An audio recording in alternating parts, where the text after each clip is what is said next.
नमस्कार मंडळी, कसे आहात सगळेजण? तर आज आहे आपला कोल्हापूरमधला दुसरा दिवस आणि हे जे माझ्या मागे दिसतंय ते आहे सईच्या मामाचं सुंदर असं घर. सईच्या मामीने छान असा टेस्टी ब्रेकफास्ट बनवला होता, त्याच्यामुळे पोटभर ब्रेकफास्ट केला आणि नंतर सुरू झाली या दोघांची फॉर्मॅलिटी. आम्ही खूप नाही म्हटलं त्या दोघांना, पण ती दोघं पण ऐकायला तयार नव्हती. त्यांनी मला, चार्वीला, प्रियंकाला तिघांनाही कपडे घेतले होते आणि नाहीतरी किती वेळा म्हणणार नाही का त्यांचा आग्रह काही मोडवे ना. मग फॉर्मॅलिटी कंप्लीट झाल्यानंतर आम्ही रेडी होऊन गेलो आमच्या कुलदैवताच्याच म्हणजे ज्योतिबाच्या दर्शनाला. ज्योतिबाचं दर्शन खूप सुंदर झालं, कारण मंदिरात अजिबात गर्दी नव्हती. तिथून पुढे आम्ही गेलो यमाई मातेच्या दर्शनाला. असं म्हणतात जर तुम्ही ज्योतिबाला आलाय आणि यमाईची ओटी नाही भरली तर तुम्हाला कुलदेवताच्या दर्शनाचा लाभ होत नाही.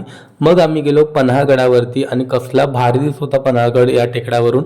त्याच्यानंतर ही आहे पन्हाळगडाची छोटीशी प्रतिकृती, आहे की नाही भारी.